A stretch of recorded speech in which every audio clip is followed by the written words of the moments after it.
કે વિદ્યાર્થી મિત્રો આજે આપણે ધોરણ 12 કે જેમાં વિષય ગુજરાતીમાં ચોથો પાઠ જોવાનો છે.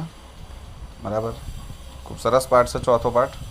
અને એની અંદર વાત કરીએ તો મૂળ આ પાઠનું નામ પહેલાં તો કે સત્યાગ્રહાશ્રમ, અને આ લખ્યું છે વિનોબા ભાવે. વિનોબા ભાવે કે જેમનું મૂળ નામ વિનાયક રાવ નરહરી ભાવે હતો, અને તેમનો જન્મ મહારાષ્ટ્રના રાયગઢ જિલ્લાના ગાગોદા ગામમાં થયો હતો. તેમના પિતાને વડોદરામાં નોકરી હોવાથી જીવનના આરંભના વર્ષો ગુજરાતીમાં તેમના વીત્યા. ત્યારબાદ યુવાનીમાં ગૃહત્યાગ કર્યો અને ગાંધીજીની સ્વાતંત્ર્યની લડતમાં જોડાવાને કારણે ફરીથી તેમને ગુજરાતમાં વસવાટ કરવાનો મોકો મળ્યો. કે વિનોબા ભાવેજી અનેક ભાષાઓના જાણકાર હતા અને બધી ભારતીય ભાષાઓ તેમને આવડતી હતી. બધી જ ભાષાઓ તેમને આવડતી, અને તેમને નાનપણથી જ વાંચવાનો શોખ ઘણો હતો. અને તેમને અનેક એવા વિષયો પર પુસ્તકો પણ લખ્યા હતા. જેમાં વાત કરીએ તો ગીતા પ્રવચનો, કુરાન સાર, શિક્ષણ વિચાર, ભારતીય સંસ્કૃતિ, વિજ્ઞાન અને અધ્યાત્મ ને મુખ્ય ગણાવી શકાય. તેમણે ભૂદાન યાત્રા નિમિત્તે ભારત ભ્રમણ કરીને ગરીબો માટે હજારો એકર જમીન એકત્ર કરેલી. તેઓ ગાંધીજીના આધ્યાત્મિક વારસદાર પણ હતા. અને મિત્રો, આજનો જે પાઠ છે સત્યાગ્રહાશ્રમ, એની વાત કરીએ તો આમ તો વિનોબા ભાવે આત્મકથા નથી લખી. તેમણે પોતાના જીવન પ્રત્યેની જે આખી આત્મકથા લખાઈ એ નથી લખી, પણ તેમના જીવન પ્રસંગોનું અહિંસાની ખોજ આ એક નામ છે એના સંકલન, કે જીવન પ્રસંગોનું અહિંસાની ખોજ નામે સંકલન થયેલું છે. અને તેમાંથી આ એક પ્રકરણ લેવાયું છે. અને વિનોબા ભાવેજી જે ગાંધીજીના અનુયાયી બને છે એ કેવી રીતે બન્યા તેનું બયાન કરતો આ પાઠ છે. આ ઉપરાંત કોચરબ આશ્રમમાં એક ઉત્તમ આશ્રમવાસી તરીકે કેવી નામના તેમને મેળવી તેની પણ આમાં વાત કરેલી છે. તો ગાંધીજી આગ્રહે એક વર્ષની રજા લઈને એ સમયગાળામાં કેવા ગંજાવર કાર્યો કરી બતાવ્યું તેનું પ્રેરણાદાયી બયાન આ પાઠમાં કરેલું છે. નામ જોવા જઈએ તો આ પાઠની અંદર વિનોબા ભાવેની એક ચિંતક, એક કાર્યકર્તા તરીકેની છબી ઉપસી આવે છે. પાઠની વાત કરીએ તો મિત્રો, વિનોબા ભાવે લખે છે કે નાનો હતો ત્યારથી જ મારું ધ્યાન બંગાળ અને હિમાલય ભણી ખેંચાયેલું રહેતું. એટલે નાનપણથી આમ ઈચ્છા હોય ને, બધાને કંઈક ને કંઈક ઈચ્છા હોય નાનપણથી, હું અમુક જગ્યાએ જઈશ, અમુક જગ્યાએ જઈશ. આવા સ્વપ્ન આપણે નાનપણથી સેવતા હોઈએ છીએ. તો એ જ રીતે વિનોબા ભાવેને નાનપણથી એમનું ધ્યાન ક્યાંક ખેંચાતું રહેતું. તેવી જગ્યાઓ બે, એક બંગાળ અને બીજું હિમાલય. હું બંગાળ અને હિમાલય જવાના સપનામાં માલ્યા કરતો. એમ સ્વપ્ન આવ્યા કરે, બંગાળ જવું છે, આમ પછી મારે હિમાલય જવું છે. એક તરફ બંગાળની વંદે માતરમની ક્રાંતિની ભાવના મને ખેંચતી, તો બીજી તરફ હિમાલયનો જ્ઞાન યોગ મને ખેંચતો. આ બે તત્વ નાનપણથી વિનોબા ભાવેમાં ઉજાગર હતા. ઠીક છે, વંદે માતરમની ક્રાંતિ એટલે કે ક્રાંતિકારી ભાવના એમનામાં બાળપણથી હતી, અને બીજું હતું જ્ઞાન યોગ, જે હિમાલયની તળેટીઓમાંથી એક ખેંચાતું. એટલે આ બે વિષય એમના નાનપણથી રહેલા એવું કહી શકાય. બરાબર, બંગાળ જવું હતું કારણ ક્યાંક સ્વાતંત્ર્યની લડતોમાં જોડાઈ શકાય, અને હિમાલય જવું હતું ક્યાંક જ્ઞાન અને યોગની એમની તૃપ્તિ, જે તૃષ્ણા છે એની તૃપ્તિ થઈ શકે. હિમાલય અને બંગાળ બેઉના રસ્તા પર કાશી નગરી પડતી હતી. હા, એક કાશી નગરી કરીને કે જ્યાંથી હિમાલય પણ જઈ શકાય અને બંગાળ પણ જઈ શકાય. અને કર્મજો સંજોગ જુઓ એમના, કે વિનોબા ભાવે લખે છે કે હું ત્યાં આવી પહોંચ્યો. ક્યાં આવી પહોંચ્યા તે? કાશી નગરીમાં, કે જ્યાંથી બંગાળ પણ જઈ શકાય અને હિમાલય પણ જઈ શકાય. પરંતુ ન હું હિમાલય ગયો કે ના તો બંગાળ ગયો. સારી એવી તક હતી કાં હિમાલય કે બંગાળ જઈ શકાત, પણ હું બેઉમાંથી એકી જગ્યાએ ના ગયો. ઓકે, શારીરિક રીતે ત્યાં નથી પહોંચી શક્યો, પરંતુ મનોમન તો હું એ બંને સ્થળે એકી સાથે પહોંચી જ ગયો હતો. બીજું કે હું ગાંધીજી પાસે ગયો અને મને એમની પાસે હિમાલયની શાંતિ અને બંગાળની ક્રાંતિ બેઉ સાંભળ્યા. મારી જે તૃષ્ણા હતી હિમાલય અને બંગાળ જવાની, કે ક્રાંતિ અને શાંતિ, હિમાલયની શાંતિ અને બંગાળની ક્રાંતિ, એની જે મારી તૃષ્ણા હતી ને, હું જ્યારે ગાંધીજી પાસે ગયો ને ત્યારે મને બે વસ્તુ ગાંધીજી પાસેથી મળી ગઈ અને ત્યાં હું જે પામ્યો તેમાં ક્રાંતિ અને શાંતિ બંનેનો અપૂર્વ સંગમ હતો. મારું જે સ્વપ્ન હતું ને કદાચ ક્યાંક પૂરું થઈ ગયું એવું લાગ્યું કે હિમાલય અને બંગાળ જવાનું. ક્યારે? તો જ્યારે ગાંધીજીને મળ્યો ત્યારે. કે જ્યારે હું કાશી આવ્યો ત્યારે ત્યાં બાપુના એક ભાષણની ગરમાગરમ ચર્ચા ચાલ્યા કરતી. હા, એ ખરું. બાપુ જ્યારે ભાષણો આપતા ને પછી એમને તો વાત કહી દીધી, એમના મનની જે પણ વાત હોય એ કહી દીધી હોય, પણ ત્યાર પછી એની વાત ઘણા સમય સુધી ન થતી. જ્યાં સુધીને બીજું ભાષણ ના આવે ત્યાં સુધી એની વાતો થયા કરતી. આપણને ખ્યાલ જ છે ને, જ્યારે મોદી સાહેબ કંઈક ભાષણ આપે એટલે અમુક સમય સુધીને આપણે એની વાતો કરતા હોઈએ, બરાબર? બસ એ જ રીતે, પણ એનાથી કંઈક વધારે. અને જ્યારે હું કાશી પહોંચ્યો ને ત્યારે આવી રીતે જ એક ભાષણની ગરમાગરમ ચર્ચાઓ ચાલતી હતી અને ત્યાંના હિન્દુ વિશ્વવિદ્યાલયમાં બાપુનું આ ભાષણ થયું હતું. મિત્રો, આ યાદ રાખવાનું, અંડરલાઈન કરજો ચોપડીમાં કે હિન્દુ વિશ્વવિદ્યાલય, બરાબર, કે જ્યાં આ ભાષણ થયું હતું. અને ભાષણમાં એમણે અહિંસા અંગે ઘણી વાતો સમજાવી હતી. અને અહિંસા શું છે એના અંગેની ઘણી વાતો એમને સમજાવી હતી. પણ આની અંદર મુખ્ય વાત આ હતી કે નિર્ભયતા વગર અહિંસા ચાલી જ ન શકે. હિંસા એ જ કરે છે જે ગભરાય છે, જે બીવે છે, જે ભયને તળે જીવે છે, એ જ હિંસા કરતો હોય. કારણ અહિંસક બનવું હોય ને તો નિર્ભય થવું પડે, બરાબર? તો તમે અહિંસક બની શકો છો. અને એટલે જ ગાંધીજી પણ એ જ વાત કરી કે મુખ્ય વાત આ હતી કે નિર્ભયતા વગર અહિંસા ચાલી જ ન શકે. પરમ સેવ્ય અહિંસા છે અને એ નિર્ભયતા વગર આવી ન શકે, બરાબર? સૌથી પહેલું સોપાન અહિંસા છે, પણ અહિંસા મેળવવી હોય ને તો પહેલાં આપણે નિર્ભય થવું પડે. આપણા મગજમાં વ્યાખ્યા એ છે કે જે હિંસક છે ને તે નિર્ભય છે, એને કોઈની બીક નથી. પણ સાચી વાત જ એ છે કે પોતાની બીકને છુપાવવા માટે હિંસા કરી દે છે. મિત્રો, એ ભાષણમાં એમને વિવિધ આભૂષણોથી સજી ધજીને આવેલા મહારાજાઓને પણ સારી પેટે જોડી કાઢ્યા હતા. એટલે વાતોમાં જોડી કાઢ્યા હતા, બરાબર? માર્યા નતા સાહેબ. અહિંસકની અંદર પાછું આવું કેવું, ઘણા એવા રાજાઓ હતા કે આભૂષણોથી સજ્જ થઈને આવેલા, બરાબર? અને એ મહારાજાઓને પણ વાતોની અંદર લીધા હતા એમને. હું ત્યાં પહોંચ્યો ત્યારે આ ઐતિહાસિક ભાષણને થઈ 1 મહિનો વીતી ગયો હતો. બોલો, આ ભાષણને 1 મહિનો થઈ ગયો, તેમ છતાંય ગરમા ગરમ ચર્ચા ચાલતી. મિત્રો, ભલે 1 મહિનો થઈ ગયો તો પણ નગરીમાં એનો પ્રભાવ હતો, બરાબર? જ્યારે મેં ભાષણ વાંચ્યું ને ત્યારે કેટલીક શંકાઓ અને પ્રશ્નો મારા મનમાં જ આવી ગયા. ના, આ વસ્તુ હોય છે મિત્રો, કોઈ પણ વ્યક્તિ કઈ વાત કહેતું હોય, આપણે એને સાંભળીએ એટલે આપણને અમુક એવા પ્રશ્નો થાય, અમુક એવી શંકાઓ થાય. અને એ જ રીતે વિનોબા ભાવે ને એ બાપુનું ભાષણ જ્યારે વાંચે છે ને ત્યારે અમુક શંકાઓ થઈ, અમુક એવા પ્રશ્નો સામે આવે. એટલે બધાય પ્રશ્નો સામે ધરતો એક પત્ર મેં બાપુના નામે લખ્યો.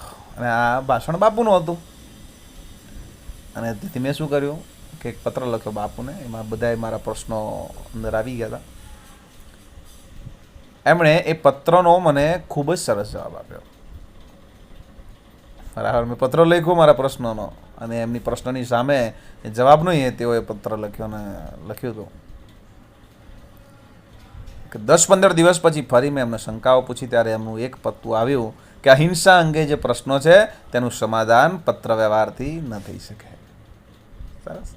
10-15 દિવસ થાય છે અને પછી મેં ફરીથી એ પ્રશ્ન એટલે અમુક બીજી શંકાઓ હતી એના વિશે પણ મેં પ્રશ્ન લખ્યો અને બાપુજીનો જવાબ એક જ આવ્યો કે તમારા જે અહિંસા અંગેના પ્રશ્નો છે ને, સાચું કહું તો એનું જે સમાધાન, તમે જે પ્રશ્નોના જવાબ માંગી રહ્યા છો એ બધા જ જવાબ મળી શકે, પરંતુ આમ પત્ર વ્યવહારથી ન થઈ શકે. અને એ માટે તો જીવન સાથેનો સ્પર્શ જ જોઈએ. પત્ર સાથેના સ્પર્શથી આના જવાબ નહીં મળે. આના માટે તો જીવન સાથેનો સ્પર્શ જ જોઈએ. એટલે થોડા દિવસ મારી પાસે આશ્રમમાં આવો અને રહો તો ધીરે ધીરે વાતચીત ચાલતી રહેશે. એમનો આ જવાબ કે સમાધાન વાતોથી નહીં જીવનથી થશે મને સ્પર્શી ગયો. શું લાગે છે ગાંધીજીએ શું કીધું હતું વિનોબા ભાવેને કે તમે આમ પત્ર વ્યવહાર ના કરો. જો ખરેખર તમારે અહિંસાનો અર્થ સમજવો હોય તો આવો આશ્રમમાં, અમારી સાથે રહો. રોજબરોજની વાતોની અંદર તમે સમજી જશો. અને આ બધી વાત એમને એક જ વાક્યમાં કીધી હતી કે સમાધાન વાતોથી નહીં જીવનથી થશે. અને આ વાત વિનોબા ભાવેને ક્યાંક સ્પર્શી ગઈ અને એ જવાબની સાથે બાપુએ આશ્રમની એક નિયમ પત્રિકા પણ મોકલેલી જે મારા માટે ઓર આકર્ષક હતી. બરાબર, આ જવાબ તો હતો ને સાથે એક નિયમ પત્રિકા, નિયમો આખા લખેલા હોય એ પત્રિકાની અંદર એ પત્રિકા મોકલેલી. મારા માટે બીજી એક આકર્ષક વસ્તુ કહી શકાય. અને ત્યાં સુધી કોઈ પણ સંસ્થાની આવી પત્રિકા મારા વાંચનમાં ક્યારેય આવી જ નહોતી. બીજું એ પણ હતું કે આવી રીતે કોઈ પત્રિકા હું વાંચી જ નથી આવી. પણ એમાં લખ્યું હતું કે આ આશ્રમનું ધ્યેય વિશ્વહિત અવરોધી દેશ સેવા છે અને એના માટે અમે નીચે લખેલા વ્રતો જરૂર માનીએ છીએ. બરાબર, તો વિશ્વના હિત માટે અમે જીવી રહ્યા છે, દેશ સેવા માટે અમે જીવી રહ્યા છે અને એને લગતા અમુક વ્રત છે એ અમે પાડીએ છીએ અને આ અમારા સંસ્થાના શું છે નિયમ છે. જે લખે છે કે નીચે સત્ય, અહિંસા, બ્રહ્મચર્ય, અસ્તેય, અપરિગ્રહ, શરીર શ્રમ વગેરે એકાદશ વ્રતોના નામ લખ્યા હતા. તો આવી રીતે એક પછી એક જે પણ એમના વ્રત હતા ને એના નામ લખેલા હતા. અંડરલાઈન કરી દેવું મિત્રો. કયા કયા વ્રત? તો અહિંસા, પહેલું તો આમ સત્ય, પછી અહિંસા, સત્ય અહિંસા, બ્રહ્મચર્ય, અસ્તેય અને અપરિગ્રહ તથા શરીર શ્રમ. તો આજે વ્રતની વાત કરી છે એ વ્રતની અંદર લખ્યું પણ છે કે આ જે પણ વ્રત હતા તે શાના માટે હતા? તો વિશ્વહિત અવિરોધી દેશ સેવા, એટલે કે વિશ્વના હિત માટે. દેશ સેવા વિરોધી નહીં, અવિરોધી. બરાબર, શબ્દ સમજો. અવિરોધી, અવિરોધી એટલે શું કહી શકાય? જે વિરુદ્ધ ના હોય તેવું. બરાબર, તો એવી દેશ સેવા હતી અને એના માટે કયા નિયમ હતા એ ફરીથી જોઈએ કે સત્ય હતું, અહિંસા હતું, બ્રહ્મચર્ય, અસ્તેય અને અપરિગ્રહ, શરીર શ્રમ વગેરે એકાદશ વ્રતોના નામ આવી રીતે તેમણે લખેલા હતા. અને જ્યારે મેં આવા બધા વ્રતનું નામ સાંભળ્યું એટલે મને ભારે નવાઈજનક લાગ્યું કે આ શું છે. કારણ મેં તો ઇતિહાસના ઘણા થોથા વાંચી કાઢેલા, પરંતુ દેશના ઉદ્ધાર માટે વ્રતોનું પાલન જરૂરી મનાયું હોય એવું જ કોઈ જગ્યાએ નહોતું લખ્યું. આવા વ્રત પાડો તો દેશનો ઉદ્ધાર થાય એવું મેં કોઈ જગ્યાએ નહોતું વાંચ્યું, એવું વિનોબા ભાવે કહે છે. અને આ બધી વાતો તો યોગશાસ્ત્રમાં, ધર્મગ્રંથમાં, ભક્તિ માર્ગમાં આવે છે. બરાબર, આ બધી વાતો ક્યાં આવે છે? તો કે યોગશાસ્ત્રમાં આવે છે, આપણે ધર્મના ગ્રંથોમાં આવે છે, જે ભક્તિ માર્ગ છે એમાં આવે છે. પરંતુ દેશ સેવા માટે પણ આવશ્યક હોય છે એ આ પત્રિકામાં હતું. એટલે મારું મન એ તરફ ખેંચાઈ ગયું. આ માણસ દેશની રાજનૈતિક સ્વતંત્રતા અને આધ્યાત્મિક વિકાસ બંને સાથોસાથ સાધવા માંગે છે એવું મને લાગ્યું. કે ગાંધીજી શું કરવા માંગે છે? તો કે રાજનૈતિક સ્વતંત્રતા અને આધ્યાત્મિક વિકાસ આ બેઉ એક સાથે જોડવા માંગે છે અને બેઉ એક સાથે સાધવા માંગે છે એવું મને લાગ્યું. અને મને પણ આવું જ જોઈતું હતું. બરાબર, એક બાજુ ક્યાંક ક્રાંતિ ને બીજી બાજુ યોગ જ્ઞાનની શાંતિ. બાપુએ લખેલું તું અહીં ચાલ્યો આવ, આવું બાપુએ લખી દીધું તું અહીંયા ચાલ્યો આવો અને હું બાપુની પાસે પહોંચી ગયો અને એટલે હું પછી બાપુ પાસે જતો રહ્યો. મિત્રો, જે ઉપરનો પેરેગ્રાફ આપણે જોયો ફકરો એની અંદર એ વાત લખેલી છે કે વિનોબા ભાવે, બરાબર, તો જે નિયમ પત્રિકા વાંચે છે બાપુએ મોકલેલી એમાં એમને નવાઈ કમ લાગે છે. તો એવો કોઈ પ્રશ્ન હોય ને તો આ ઉપરનો પેરેગ્રાફ જવાબમાં આવી શકે. બરાબર, અને આ એક વાક્યમાં પૂછાઈ શકે છે કે એ દિવસ હતો 7 જૂન 1916. આ તારીખ યાદ રાખવાની. માસ યાદ રાખવાનું ને વર્ષ, કે 7 જૂન 1916નો દિવસ કે હું અમદાવાદ સ્ટેશને ઉતર્યો. મારી પાસે ઝાઝો સમય સામાન નહોતો એટલે જાતે જ ઉપાડી લીધો અને રસ્તો પૂછતા પૂછતા ચાલવા માંડ્યો. એલિસ બ્રિજના રસ્તે ચાલીને સવારે 8 વાગ્યે આશ્રમે એટલે કે કોચરબ પહોંચ્યો. બાપુને ખબર પહોંચાડાઈ કે કોઈ નવા ભાઈ આવ્યા છે.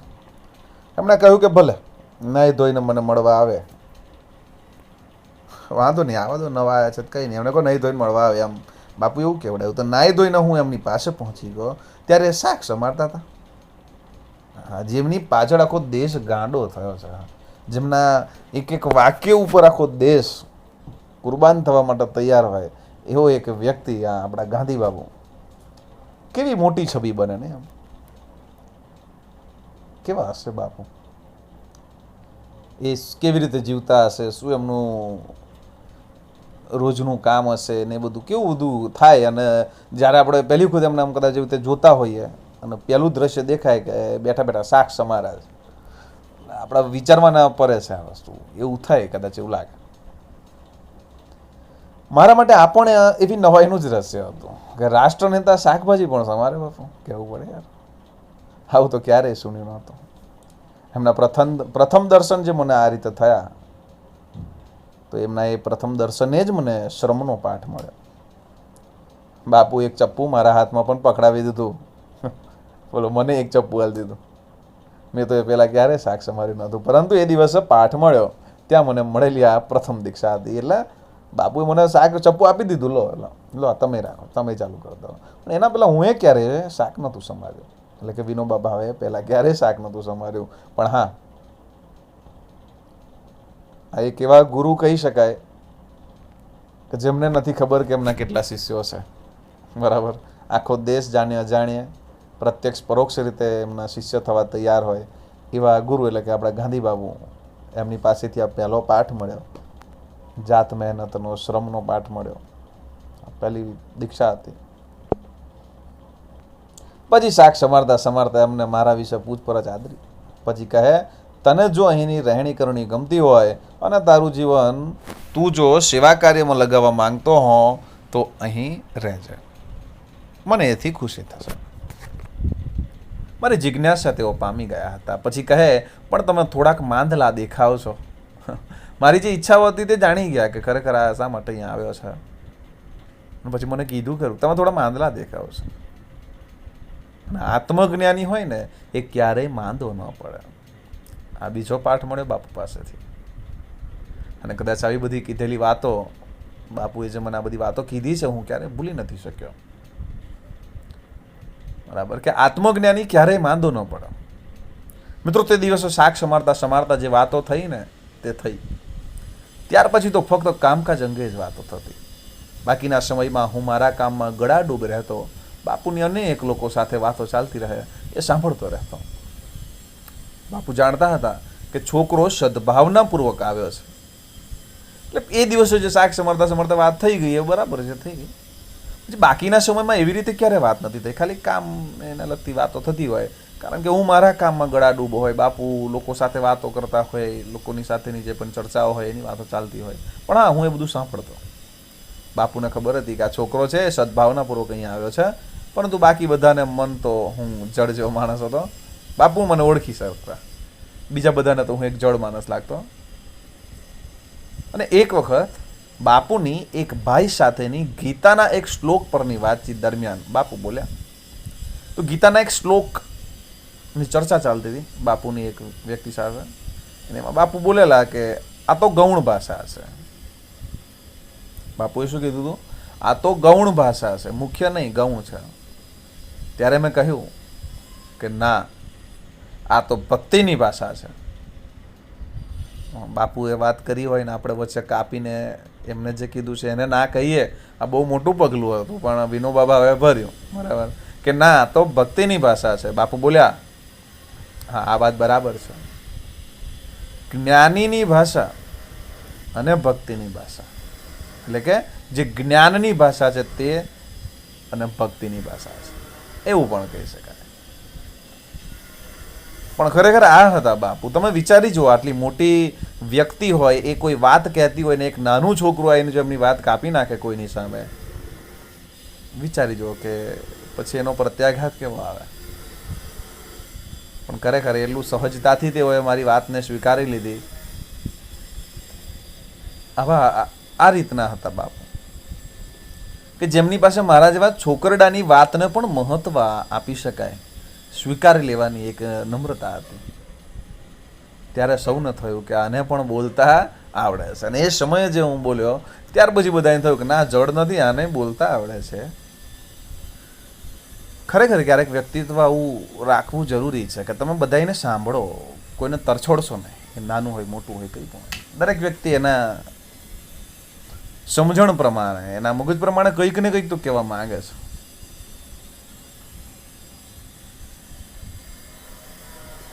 આમાં એ લોકોના પણ કાંઈ દોષ નહોતા. ત્યારે હું ભારે લુખ્ખો માણસ હતો બરાબર, એટલે કે 21 વર્ષનો છોકરો હતો. મારા મિત્રો જાણે છે કે જેને સભ્યતા, શિષ્ટતા, રીતભાત કહેવાય છે તે મારામાં ખૂબ જ ઓછી હતી. હું કોઈની સાથે બોલતો પણ નહીં, કામમાં ડૂબેલો રહેતો અથવા તો અધ્યયન, ધ્યાન, ચિંતન વગેરેમાં. ખરેખર જે સભ્યતા હોય, આમ બધા સાથે વળીને રહેવાનું હોય, આમ એ બધું મારે મેં હતું જ નહીં. સભ્યતા, શિષ્ટતા, રીતભાત બહુ ઓછું હતું. અને એટલે જ આપણને બધા જોડે વાતો કરવું ફાવે નહીં. બરાબર, આપણા કામમાં મસ્ત રહેવાનું. એને પછી એ ના હોય કામ તો પછી અધ્યયન, ધ્યાનમાં રહેવાનું, ચિંતનમાં રહેવાનું. મને યાદ છે કે એક દિવસે પરોઢીએ ઉઠીને હું મારી ઓરડીમાં ઉપનિષદો બોલી રહ્યો હતો. અને આજે હું ઉપનિષદ બોલી રહ્યો હતો ને ત્યારે પેલા આશ્રમવાસીઓ આયા અને એ બધા સાંભળી ગયા. તો મારું બેટું એ લોકોએ જઈને બાપુને સમાચાર પહોંચાડી દીધા કે બાપુ આ તો સંસ્કૃત જાણે. પછી બાપુએ પૂછપરછ કરી અને મિત્રો એની સારી અસર એવી થઈ કે પ્રાર્થનામાં છે ને બાપુ વચ્ચે વચ્ચે કંઈક બોલાવતા. બરાબર, તો બાપુએ મને વાત કરી કે તું હવે ઉપનિષદ બોલ. બરાબર, મને બોલવાની ટેવ પહેલેથી હતી, પરંતુ ત્યાં બોલવું પડ્યું. આમ તો મને બોલવાની ટેવ પહેલેથી હતી, ટેવ પ્રમાણે બોલવું અને કોઈ કેન બોલી નાખવું આ બે અલગ. ટેવ હતી પરંતુ ત્યાં બોલવું પડ્યું. અને એથી લાભ ખૂબ થયો છે મને, કેમ કે બાપુની હાજરીમાં બોલવાનું છે. બરાબર, ક્યાં બોલવાનું ક્યાં હતું કે બાપુ છે ને બાપુની હાજરીમાં બોલવાનું છે. એટલે એ શબ્દ પણ, એક શબ્દ પણ વધતા ઓછા ન થાય એમ જોખીને બોલવાની તૈયારી કરતો. મિત્રો આ રીતે સારી એવી તૈયારી થઈ શકે જ્યારે તમારું કોઈક નિરીક્ષણ કરતું હોય. એકલા પડીને બોલ્યા કરો તો જે આવ્યું બોલી કાઢ્યું કહેવાય. પણ સામે જ્યારે નિરીક્ષક હોય અને પછી બોલીએ ને ત્યારે જોખીને બોલતા હોય, વિચારીને બોલાય અને યોગ્ય શબ્દો નીકળે. અને એ રીતે હું જોખીને બોલવાની તૈયારી કરતો. સમત્વપૂર્વક બોલવાની સારી કસરત મળી. ખરેખર યોગ્ય રીતે કેવી રીતે શબ્દોની ગોઠવણ આમ કરવી, એ બોલવાની એ રીતે મને કસરત મળી રહેતી.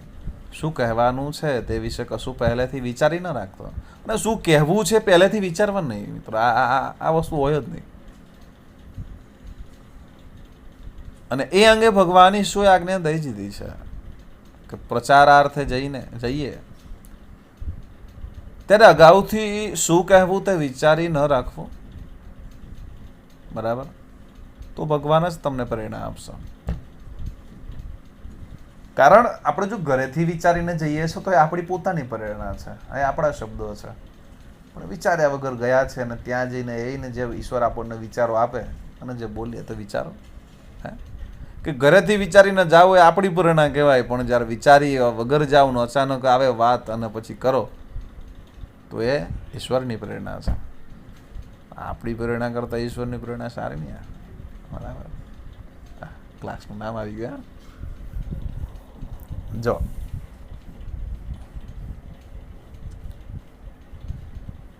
અને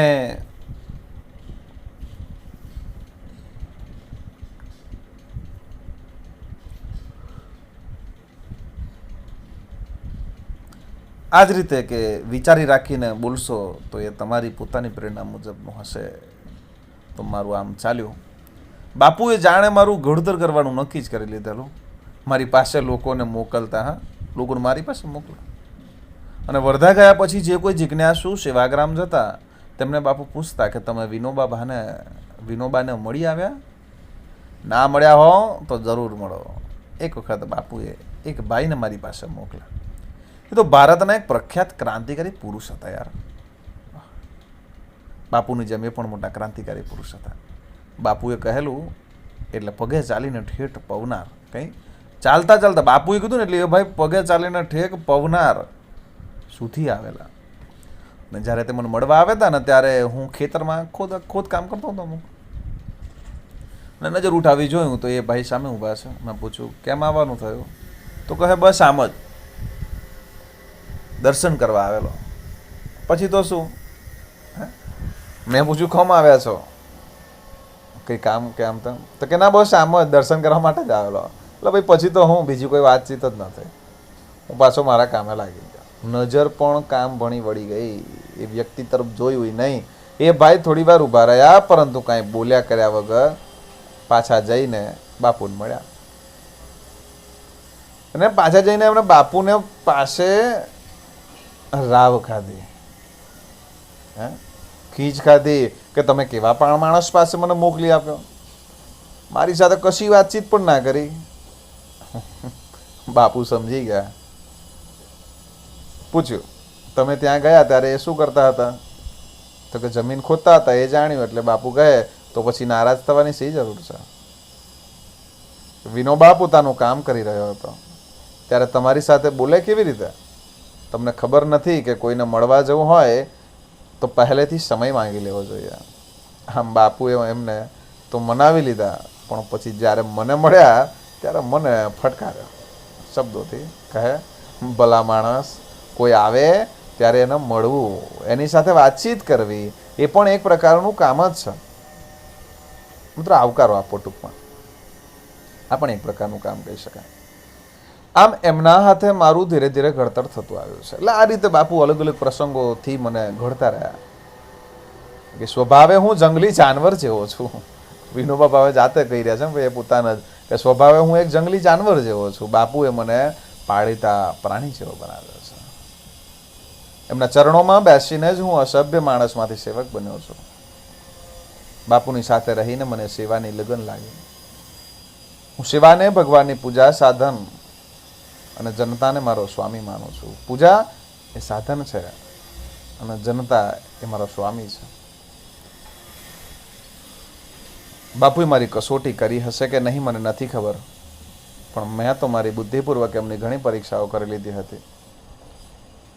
એક શિક્ષક પોતાના શિષ્યની કસોટીઓ કરતો હોય પણ અહીંયા બાપુએ ક્યારેય વિનોબાની કસોટી કરી હોય એવું નથી લાગ્યું. પણ હા, વિનોબાએ બાપુની કસોટી જરૂર કરી છે.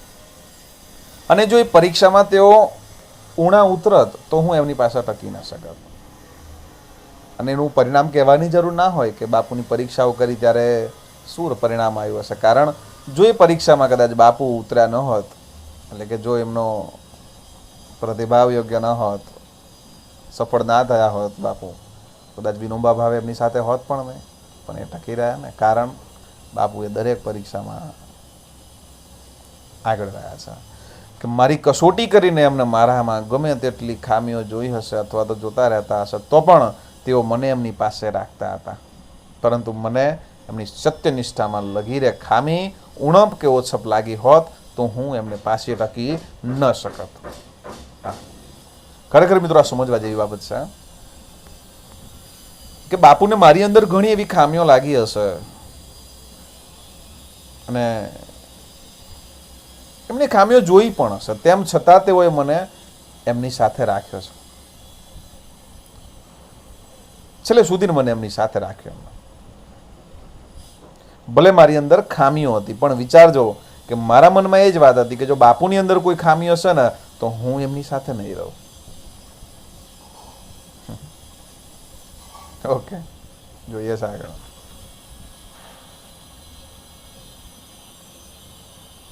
મેં એવા ઘણા મહાપુરુષ જોયા છે જેમને પોતાના માટે ભાસ થાય છે કે પોતે મુક્ત પુરુષ છે, પૂર્ણ પુરુષ છે, તો પણ મને એવા કોઈનું આકર્ષણ ન થયું. આ મિત્રો ઘણા લોકોને અંદરથી કહેતા હોય કે હું મુક્ત પુરુષ છું, હું પૂર્ણ પુરુષ છું. પણ મિત્રો વિનોબા ભાવેને આવા ઘણા પુરુષો મળ્યા, તેમ છતાં એમાંથી એકેયનું આકર્ષણ વિનોબા ભાવેને ન થયું. પરંતુ હર હંમેશ પોતાને શું કહેતા ખબર, હું એક અધૂરો માણસ છું, મારે હજુ ઘણું બધું બનવાનું બાકી છે, મારે હજુ ઘણું બધું શીખવાનું બાકી છે. આવું કહેનાર બાપુ એટલે કે આપણે ગાંધી બાપુ, એમનું મને અનોખું આકર્ષણ થઈ ગયેલું. મિત્રો તેઓ હંમેશા કહ્યા કરતા કે હું હજી પૂર્ણ સત્યથી ખૂબ દૂર છું. મારા પર બાપુની જેટલી અસર પડી ને એટલી પૂર્ણતાનો દાવો કરનાર બીજા સજ્જનોની ન પણ. જે ખરેખર હું પૂર્ણ છું એવું કહેવાવાળા જે સજ્જનો હતા, એ લોકોની સહેજે અસર મારા પર એટલી નહીં થઈ કે જે પોતાને અપૂર્ણ કહે છે એવા બાપુની અસર મારા પર થઈ. કે હું બાપુને મળ્યો અને એમના પર મુગ્ધ થઈ ગયો, તેમની આંતરબાહ્ય એકતાની અવસ્થા પર. વળી કર્મયોગની દીક્ષા તો મને બાપુ પાસેથી જ મળી, ને ગીતામાં તો એ કહ્યું છે, પરંતુ એના સાક્ષાત્કાર થયો. ખરેખર કર્મનો જ આપણે યોગ કરવો હોય, અને બરાબર એ વાત મને ક્યાંથી શીખવા મળી, તો બાપુ પાસેથી મને વાત શીખવા મળી.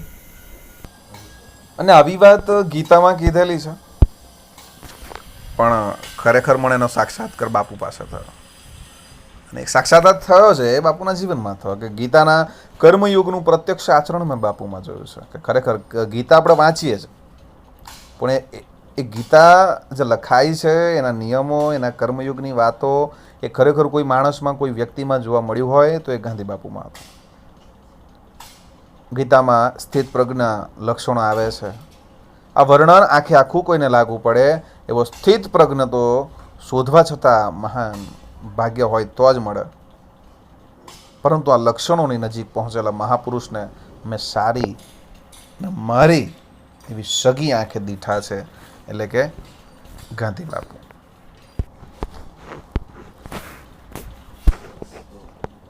અને 1970ની વાત છે કે હું બાપુ પાસેથી 1 વર્ષની છુટ્ટી લઈને બહાર જતો રહ્યો હતો.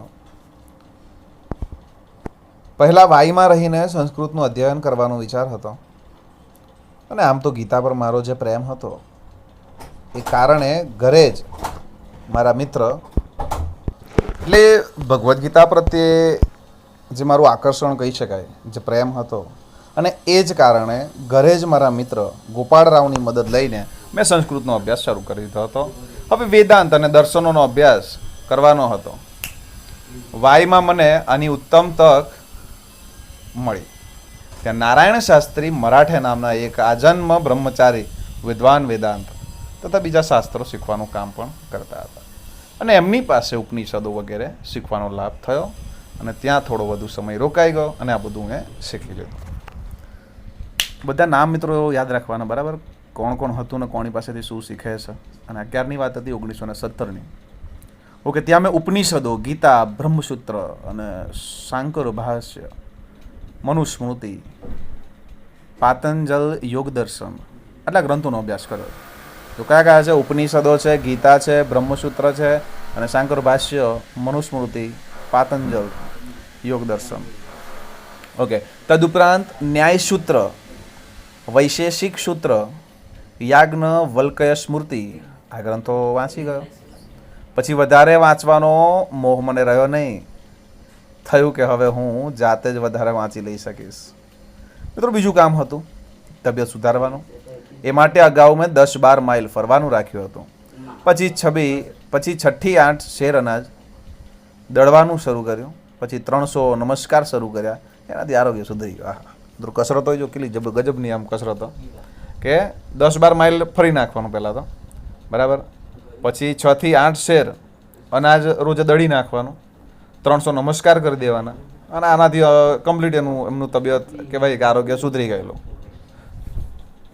આહાર પણ હું વિચાર કરીને લેતો હતો. પહેલાં 6 મહિના સુધી નમક ખાતો, પણ પછી તો તે પણ છોડી દીધું. મસાલો વગેરે બિલકુલ ન ખાતો, અને કદી ન ખાવાનું વ્રત પણ લઈ લીધું. દૂધ શરૂ કર્યું.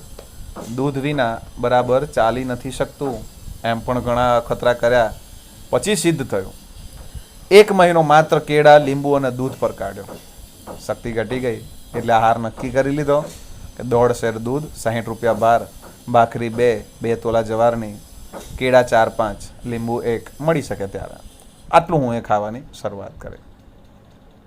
થોડા યાદ રાખો ને, તમને પૂછાઈ શકે છે કે જ્યારે તેઓએ આરોગ્યની વાત કરી, બરાબર, તો જ્યારે આહાર વિચારીને લેતા તો એ કઈ રીતે, બરાબર, આ એક પેરેગ્રાફ એના અંડરલાઈન કરી દેવું. ઓકે, ત્યાર પછી સ્વાદ માટે બીજો કોઈ પદાર્થ ખાવાની ઈચ્છા નહોતી થતી તો પણ હંમેશા લાગતું રહેતું કે આ ખોરાક પણ ખાસો છે. એટલે કહી શકાય કે આ જે પણ ખોરાક નક્કી કરો ને એ પણ એમનો થોડોક અમીર લાગ્યો અને રોજનો કુલ ખર્ચ 11 પૈસા થતો. કેળા અને લીંબુ 4 પૈસા, જવારના 2 પૈસા, દૂધ 5 પૈસા. આમ તો આ બધું તબિયતની દ્રષ્ટિએ કરી રહ્યો હતો, પણ એમાં એકાદશ વ્રતોના પાલનની દ્રષ્ટિ પણ હતી. જે એકાદશ વ્રત કરવાના હતા એનો પણ એક ભાગ કહી શકાય. અને હું આશ્રમથી દૂર હતો, પરંતુ સત્યાગ્રહાશ્રમના અંતેવાસીની ભૂમિકાએ જ મારો વ્યવહાર જાળવવાનો મારો પૂરો પ્રયાસ હતો. ભલે હું આશ્રમથી દૂર છું, પણ એક સત્યાગ્રહાશ્રમનો જે અંતેવાસી કહી શકાય એ કઈ રીતે જીવતો હોય એ રીતે હું જીવતો હતો. જેવું અસ્વાદ વ્રત વિશે તેવું જ અપરિગ્રહનું. પણ તે વખતે મારી પાસે બહુ થોડો સામાન હતો. લાકડાની થાળી હતી, વાટકો હતો, આશ્રમનો એક લોટો, પંચિયું, કામળો અને પુસ્તકો. આટલો સંસાર હતો મારો. પહેરણ, કોટ, ટોપી વગેરે ન વાપરવાનું વ્રત લીધું હતું. સાળ પર વણેલા કપડાં જ વાપરતો હતો, એટલે વિદેશી વસ્ત્રોનો તો કોઈ સંબંધ જ ન રહેતો અને સ્વદેશી વ્રતનું પાલન પણ થઈ જતું હતું. અને મને વિશ્વાસ છે કે મારી જાણ મુજબ સત્ય, અહિંસા, બ્રહ્મચર્ય આ 3 વ્રતનું પરિપાલન મેં બરાબર કર્યું છે. મિત્રો, આપણે ખાલી આવા નામ વાંચીને નીકળી જતા હોઈએ છીએ, બરાબર. કોઈ પણ જે મહાનુભાવો થઈ ગયા, આપણે એમના ખાલી નામ વાંચીને નીકળી જતા હોઈએ છીએ અને કંઈક ને કંઈક કમેન્ટ આપી દેતા હોઈએ, પણ ખરેખર એમના જીવન વિશે જાણીએ ત્યારે ખબર પડે કે એ જે જગ્યાએ નામ લખાય છે ત્યાં સુધી પહોંચવા માટે કેટલું તેઓએ યોગદાન આપ્યું છે, બરાબર. અને આપણાથી કંઈક નાની પણ વસ્તુ છૂટતી નથી અને આપણે પછી અમુક કમેન્ટ્સ આપીને નીકળી જતા હોઈએ છીએ. ઓકે, તો આ જ રીતે ઘણા એવા આપણા મહાનુભાવો, સત્યાગ્રહીઓ કે જેમણે પોતાનું ઘણી બધી વાતોને જતી કરી છે અને એકદમ સામાન્ય જીવન જીવ્યા છે. આ બધું કરતાં કરતાં સેવાની દ્રષ્ટિએ બીજા પણ કેટલાક કામો કરતો હતો. ગીતાનો એક નિઃશુલ્ક વર્ગ ચલાવ્યો. બોલો, લોકોને ગીતા શીખવાડતા. એમાં 6 વિદ્યાર્થીઓને આખી ગીતા અર્થ સાથે સમજાવી દીધી. બીજા એક વર્ગમાં 4 વિદ્યાર્થીઓને જ્ઞાનેશ્વરીના 6 અધ્યાય ભણાવ્યા. 2 વિદ્યાર્થીઓને 9 ઉપનિષદ શીખવ્યા. હું પોતે સારું હિન્દી નહોતો જાણતો, પરંતુ હિન્દી પ્રચારની દ્રષ્ટિએ રોજ વિદ્યાર્થીઓને સાથે રાખી હિન્દી છાપા વાંચવાનો કાર્યક્રમ રાખ્યો. વિષયોનું જ્ઞાન પણ તેઓ વિદ્યાર્થીઓને આપતા. ભલે 4, 6, 5 જે પણ વિદ્યાર્થીઓ હોય, હિન્દી નહોતું આવડતું તો બધાએ ભેગા થઈને હિન્દીના વર્તમાનપત્ર વાંચવા એ પણ નક્કી કરેલું. અને મિત્રો, વાયમાં વિદ્યાર્થી મંડળ નામની એક સંસ્થા સ્થાપી. એમાં વાંચનાલયને મદદ કરવા માટે દડવાનો એક વર્ગ બનાવ્યો. એક વાંચનાલય તૈયાર કરવું અને એ વાંચનાલયમાં જે પુસ્તકોને જે ખર્ચો થાય એ ક્યાંથી લાવવાનો, તો એક દડવાનો વર્ગ બનાવ્યો. બધા દડવું અને દડવાથી જે પણ રૂપિયા મળે, દડવું એટલે કહો અનાજ દડવું, જે રૂપિયા મળે એનાથી પુસ્તકો લેવાને એક લાઇબ્રેરી બનાવી, એટલે વાંચનાલય. એમાં 15 વિદ્યાર્થીઓને હું પોતે એમ સૌ દળતા. જે લોકો ઘંટેથી દડાવી લાવતા એમનું કામ બસેરે 1 પૈસો લઈ કરવાનું અને એ પૈસા વાંચનાલયને આપી દેવાના. મોટા વેપારીઓના દીકરા પણ આમાં જોડાતા હતા. ભાઈ પુરાણા વિચારોનું સ્થાનક હોવાને કારણે બધા અમને મૂર્ખામાં ખપાવી દેતા. બધા વિચારસરણી બધી એમની હતી, જૂની વિચારસરણી, એટલે અમને બધા મૂર્ખાઈ કહેતા. આ તો મૂર્ખા છે, કારણ કે ઘણા એવા મોટા મોટા વેપારીઓના છોકરા પણ ત્યાં દડવા જ આવતા. પણ એ બધાએ રૂપિયા અમે વાંચનાલયને આપતા. વાંચનાલયમાં 400 પુસ્તકો જમા થઈ ગયા અને આમને આમ 400 પુસ્તકો કરી દીધા અમે. આ વર્ષમાં મેં લગભગ 400 માઇલનો પગપાળા પ્રવાસ કર્યો છે. જ્ઞાન પ્રાપ્તિની દ્રષ્ટિએ મહારાષ્ટ્રના 4-5 જિલ્લામાં હું પગપાળા ફર્યો. ફરવા પાછળ મારો હેતુ હતો કિલ્લા જોવા, એટલે કે રાયગઢ, સિંહગઢ, તોરણગઢ વગેરે ઇતિહાસ પ્રસિદ્ધ ગઢ જોયા, સંતોના સ્થાનોના દર્શન કરવા, સારા લોકોને મળવું અને લોક નિરીક્ષણ કરવું.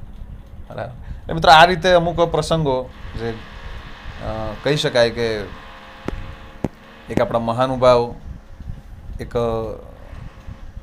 સ્વાતંત્ર્ય સેનાની પણ કહી શકાય એવા સત્યાગ્રહાશ્રમ જેમના વિશે લખાયું છે, વિનોબા ભાવે, બરાબર, એમના જીવનનો અમુક એવો અંશ કે જે ગાંધીજી સાથે કઈ રીતે એવો જોડાયેલા છે એની વાત આ એક હતી જે લેવામાં આવ્યું હતું અહિંસાની ખોજમાંથી. એટલે મિત્રો ગાંધીજી એક એવું તત્વ હતું, આપણે એમ ભલે કહેતા હોઈએ પણ મોટાભાગે આપણે કહેતા હોય કે ગાંધીજી એકલા થોડા કંઈક આઝાદી આપણને અપાવી છે. મિત્રો સાચી વાત છે, દરેક વ્યક્તિ સાચા છે આ મુદ્દા. કેટલા ગાંધીજીએ કંઈ આપણને આઝાદી નથી અપાઈ, બરાબર, પણ એ વસ્તુ જરૂર છે મિત્રો કે ગાંધીજીએ ઘણા બધાને પ્રેરણા જરૂર આપી છે કે તમે પણ સ્વાતંત્ર્ય સેનાની બની શકો છો. એમના ભાષણો, એમની વાતોને સાંભળીને ઘણા લોકો એ જાતે એવા સ્વતંત્ર સેનાની બન્યા છે, બરાબર. એ ભગતસિંહથી લઈને આપણે વિનોબા ભાવે સુધીની વાત કરીએ એ દરેક, બરાબર, એ વાતને આપણે ખરેખર હું માનું કે ભાઈ ચલો ગાંધીજી એકલાએ આઝાદી નથી અપાઈ, પણ મિત્રો એ વાત એટલી જ સાચી છે કે ગાંધીજી જે રીતે અહિંસાના પગે જે રસ્તે ચાલ્યા, બરાબર, ગાંધીજી જે રીતે અહિંસાના રસ્તે ચાલ્યા હતા ને, અને જે અંગ્રેજ સૈન્ય ગભરાતું હતું, બરાબર, એ વાત ખરેખર એક આપણને કહી જાય કે ના, અંગ્રેજોને વગર હથિયારે કદાચ જો કોઈ બીવડાવી દેનાર હોય, ગભરાઈ નાખનાર હોય તો હા, એ ગાંધીજી હતા, બરાબર. એટલે આવી તો ઘણી બધી વાતો છે જેવા ઘણા આપણા સત્યાગ્રહીઓ વિશે કહી શકાય, એમાંની એક આ વાત હતી. મિત્રો આ સાથે આપણે આ પાઠને અહીંયા પૂર્ણ કરીએ છીએ. મિત્રો તમારે આમાંથી એના શબ્દ સમજૂતી 3 વાર લખવાના અને સ્વાધ્યાયનું મસ્ત લખી લેવું, બરાબર, અને પાઠ વાંચતા રહેવું કે જેથી અમુક જે મુખ્ય વાતો છે તમને યાદ રહી જાય. તો મળીએ નેક્સ્ટ લેક્ચરમાં. Thank you.